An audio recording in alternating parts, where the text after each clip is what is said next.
You know, the industry leaders of the Pokemon world have always been pretty evil, from Silphco making a Pokeball with a 100% capture rate, to Devon, who make their Pokeballs using the infinity energy, the life force of Pokemon, as proven in the Mega Ruby and Alpha Sapphire. Yes, the tech companies of the Pokemon world are pretty evil.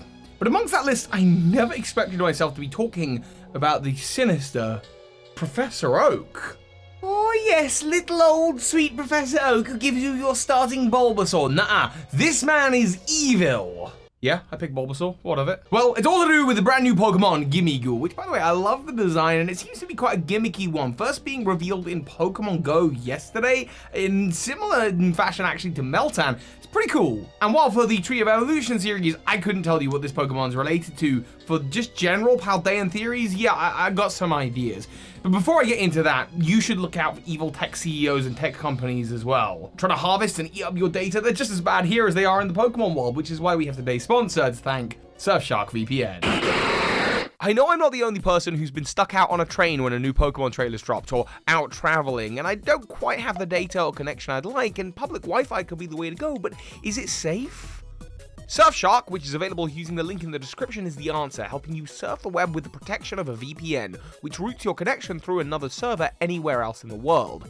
But let's be real, the main reason I've been using Surfshark for several years now is because of the ability to route my connection through another region of the world and watch region-locked content. Now maybe you live in the Galar region like me, but you'd love to be able to watch videos only available in the Paldea region? That is where Surfshark's got you covered. As always, I'm using this as the main way to keep up to date with Pokemon journeys. It's been highly convenient for me. And as always, if you sign up today using my link, it not only hugely helps out my channel, but you'll be getting 83% off and 3 months for free, which makes it the best value for money VPN I'm aware of.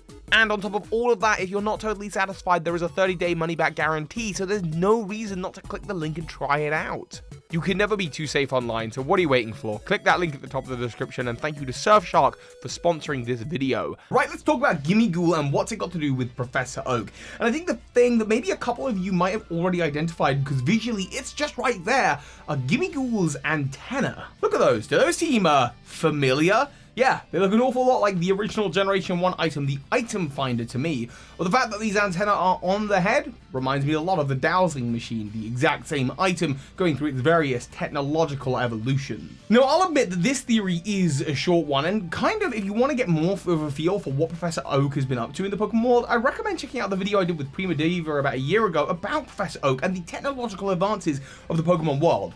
Because when we think of evil tech in the Pokemon world, my mind definitely turns to Silphco or the evil teams, suspiciously the Devon corporations up to stuff, but Professor Oak, generally speaking, seems to be on the side of good. But there is one technological advancement he's very invested in a big way, and that of course is the Pokedex. The modern technological Pokedex is the brainchild of Professor Oak, or rather he just saw a young Ash Ketchum in the Pokemon Forever movie, saw that Pokedex, and then decided to make it. So it's the brainchild of, oh, it's still the brainchild of Professor Oak. It's just, it's a bit of a paradox, that one. Anyway, Professor Oak creates the Pokedex, and over the years it goes through a number of advancements alongside the technology of the Pokemon world. The Pokedex goes through its iterations, and so too does the Pokegear, and the Pokenav, and the Poketch, and the X-Transceiver. It goes all the way up and up and up, until eventually all of the technology in the Pokemon world starts to converge, starting with the Rotom Dex in Alola that is a Pokedex, and a Rotom, and a camera, and it keeps on evolving until like the Rotom phone, which includes the communication features that previously the Pokegear or even the X-Transceiver had.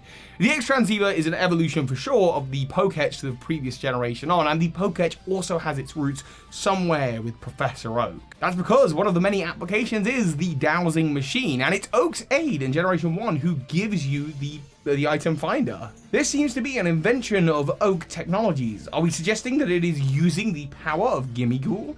Well, when we look at the Rotom phone, we see a Pokedex Pokemon phone with a Rotom inside, seemingly always, perhaps trapped inside the technology.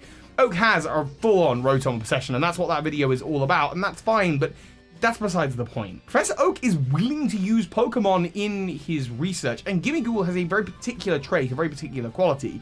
there are two forms of it. There's the inside the chest version, and then there's the roaming version. And obviously the roaming version looks like the complete Pokemon, but it's the in the chest one, the chest form, that is actually the full Pokemon inside a protective shell. It likes to hide away from people, and the only reason the chest opens is to allow people to make contributions to it in the form of these special coins that are littered all across the Pokemon world. But what's interesting, and what Jack says when he's on the call to Professor Willow, is that actually it's the Pokemon manipulating the person to locate those coins. Interesting. The other thing to note is, despite having antennae that make it look a little bit insect-like, and I think previously we thought it was an insect when we saw it in that trailer in the little corner, this is actually, it's a lot more, well, it's a ghost type. It's called Gimmighoul, as in ghouls, so it's, yeah, something's up. Something bad happened to this Pokemon. You can see where the dots are starting to join up and where I need your help in filling in the blanks here in the comment section down below. Because if it is the case that Professor Oak researched on this Pokemon to gain its ability to seek out treasure,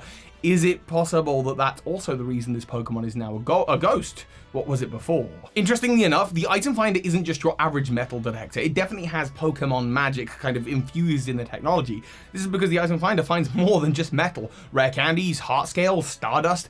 The item finder can find it and drives you, the player, to want to go and pick it up. Maybe one of the latent abilities of Gimmighoul inside the technology. Maybe not, maybe that's a bit of a stretch. It's also interesting to note that the quest of a Gimmighoul for you to collect coins is much like Oak's quest. When you're given the item finder in Generation 1, the aid says that after you've caught 30 different kinds of Pokemon, you're supposed to receive this, the item finder. It's almost paralleling, at least a little bit, that Professor Oak wants you to hunt Pokemon and hunt items in the same way that Gimmighoul wants you to hunt coins.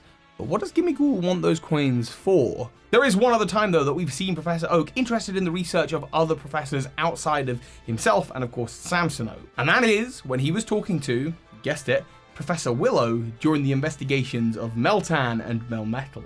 I think Professor Oak has a very special interest in the Pokemon that are discovered specifically in the world of Pokemon Go, and I wonder how much he's been using them for research purposes.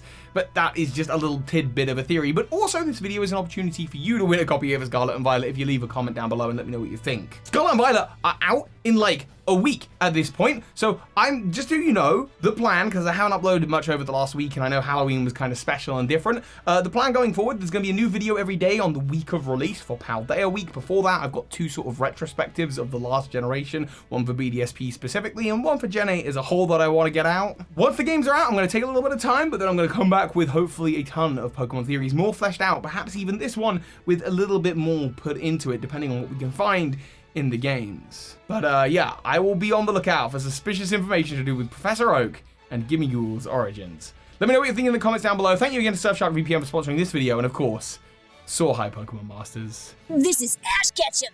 You just watched a video by Birdkeeper Toby. That makes you a Pokemon Master. A tremendous thank you to those of you who've been supporting this channel year-round on Patreon, but a special thank you to the big patrons of this month, Michael Hornschuch, the Alligator, Jedruben, and Anthony Lee. Thank you.